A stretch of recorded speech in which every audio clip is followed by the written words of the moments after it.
John Solomon's a friend. I know John Solomon. He used to write for The Hill. He now writes for John Solomon Reports. He's a Fox News contributor where I work as well. I'm a contributor over there as well, just putting out that disclosure so everybody knows. It's nothing to do with the content of the story, but unlike the left-wing media, I don't lie about any even potential small conflicts of interest. The New York Times is engaged in a massive operation to destroy the credibility of John Solomon. Now, why is this happening? What's going on?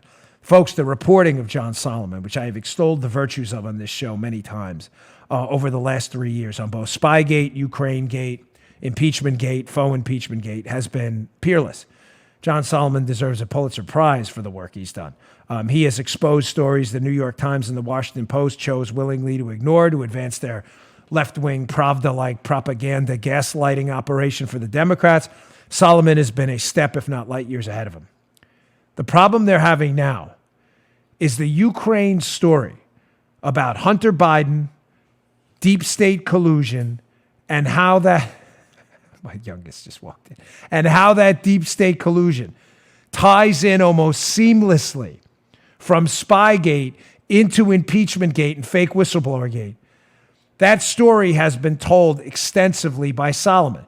If John Solomon's reporting is true, which I am independently telling you, I have separate sources, separate from John Solomon. Okay, I see you. Hello there. Okay, thank you. You want to come wave to the camera just a little, just a little bit. Just wave quick. Hello. Okay. Hey. All right. Great. There you go. She wanted to wave. Sorry. It's a big day in the Bongino household. Sorry, folks. But this is what we break the fourth wall here. If John Solomon's reporting is accurate, and I can tell you, independently sourcing from separate sources, I believe John Solomon's reporting is accurate, then, ladies and gentlemen, Spygate and Ukrainegate and Whistleblowergate are the same scandal. It's not good enough, Joe, for the New York Times to blow it once. They got to blow it twice. What do I mean? 3. Let's get to the story first. I'm going to need you to wear your ombudsman hat. I know, I tease this pretty good. Get that ombudsman hat out. The New York Times wrote this story about Solomon, and they're desperate to destroy his credibility. It's by Jeremy W. Peters and Ken Vogel. These guys are all, Spygate collusion hoaxers, right? The man Trump trusts for news on Ukraine.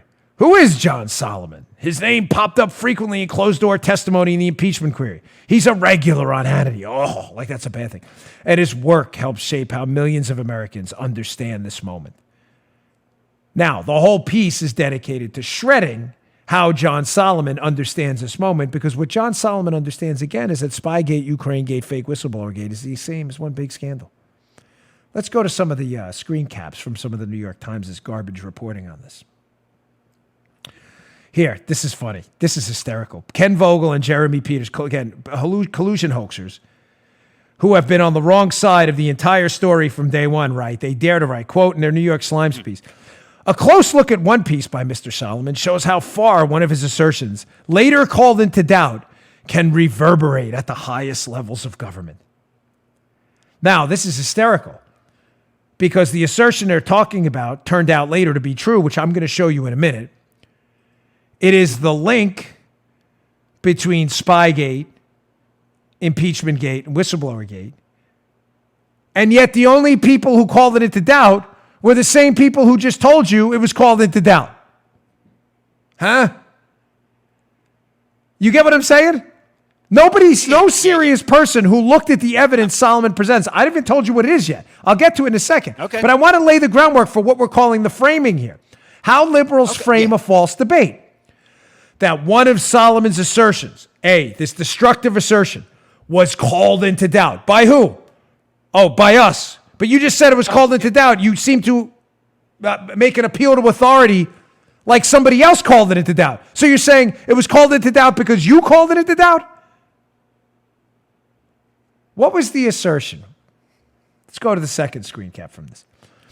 In an interview with the New York Times last month, this is a Ukrainian prosecutor that spoke with John Solomon. Mr. Lutsenko blamed the confusion on the interpreter who handled his interview with The Hill. But he insisted that the ambassador, Marie Yovanovitch, had in fact asked him not to target certain politicians and activists who work with the embassy on its anti-corruption efforts. Keep that up a second. What is this about? What is this about? Remember when I reported on my show, Joseph, 6 months ago or more? Who knows? Maybe archivist Judy will figure it out. Everything's 6 months on the show. Yes. It was a long time ago because I know I was living in a different location at the time. By the way, if you're sending stuff to my home address, I assure you that's not my house. I appreciate it, but someone's getting your stuff and it's not me. Please stop sending stuff to what you think is my house. It's not my house. The person living there now is going crazy. I was there. So that was a long time ago. I got some information. Follow me here. All right. That Ukrainian officials, this was reported to me, notably George Kent, a higher up in the Ukrainian embassy working for the United States in Ukraine, and Marie Yovanovitch, our ambassador to Ukraine. Remember they were watching us, Joe? We were on their Marie Yovanovitch watch list. Oh, yeah. Remember that? Don't worry, we're all conspiracy theorists. Why were you watching me then? Yeah. Are you watching me now? Toodles, how are things? Not so good on your end, are they?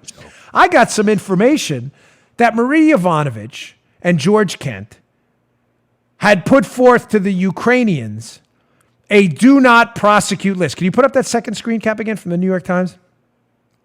In other words, these people are untouchable. Don't touch them. Yeah. In other words, we were interfering in a foreign country's affairs, especially their legal matters. Joe, that's the story the New York Times claims was in doubt. In doubt. Now, where did John Solomon get that? I got it from a different source. Solomon got that from a Ukrainian prosecutor, Lutsenko, who told him they